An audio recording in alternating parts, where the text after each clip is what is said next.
Oh, I don't think we're witnessing the start of an oligarchy. I think we are fully here. You literally have a completely unelected billionaire who has just taken over and paused government funding. You have billionaires who run news outlets like Jeff Bezos and the Washington Post, billionaires that run the LA Times, completely interjecting into their editorial boards and manipulating what's being written in them. That's outspoken New York Democrat Alexandria Ocasio-Cortez tearing into Doge co-chair Elon Musk over his influence on President-elect Trump's policy. Clay Travis, founder of OutKick, joins us. Clay, what was your reaction when we heard the really ranting of AOC about the oligarchs? I just spent a week last week at Mar-a-Lago with billionaires coming through, not just to include the TikTok CEO and Bezos, but you had the Japanese SoftBank CEO coming and pledging $100 billion.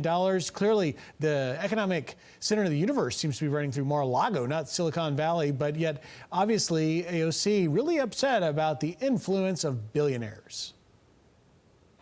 Did she mention George Soros? Maybe I missed it. The billionaire influencer who is the primary funder of so many different Democrat campaigns out there, including, in particular, his ability to take control of so many different district attorney races all over the country because he recognized a pressure point there that could be massively influential that wouldn't cost very much money to fundamentally alter the way that we handle criminality in this country. And I think the violent crime wave that has occurred all over this country is a direct result of soft on crime policies put in place by billionaire George Soros and many of the people he advocates for, including AOC herself. But look, here is my big take on this in general. First of all, let's talk about Elon Musk.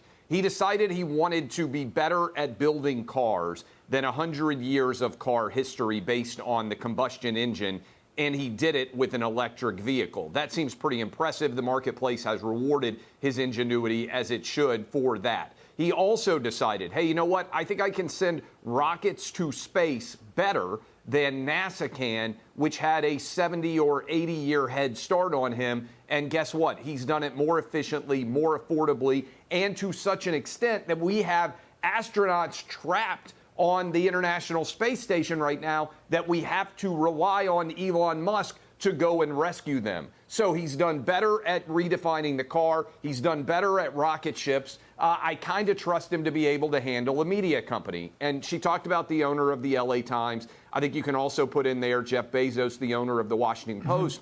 What's the point of owning a media company if you don't actually advocate for smart profit imperatives, either for your shareholders or for your individual board? These are not trusts designed to just give salaries to everyone. I actually trust capitalism and the marketplace far more under the leadership of these individuals than I do the government trying to get involved with somebody like AOC, who's never created an actual job in her entire life. You raise a great point, Clay, because it's the thinking outside of the box, from Tesla to SpaceX, and even before that, PayPal on the list of things that they did. But yet it's funny because the thought of someone advising President-elect Trump to come into Washington and do things differently the way it's done has a lot of Democrats already trying to get under Trump's skin, calling Elon Musk President Elon Musk. You had Dan Goldman, Pramila Jayapal, and others. Last 15 seconds I got, do you think that'll work? The Democrats can get under Trump's skin by trying to suggest that Musk is really in charge? No, I don't think it can. And also, let's remember, I haven't heard AOC talk about the fact that Kamala Harris raised $1.5 billion in about 100 days or so. Far more billionaires actually support Democrats than Republicans. If she's upset about their influence, maybe she should stop taking all of their money herself as opposed to complaining about their influence on Donald Trump. Great point. Clay Travis, thanks for coming on, and have a Merry Christmas. Hey, Merry Christmas to you and everybody out there watching as well. Thank you. I'm Steve Doocy. I'm Brian Kilmeade. And I'm Ainsley Earhart. And click here to subscribe to the Fox News YouTube page to catch our hottest interviews and most compelling analysis.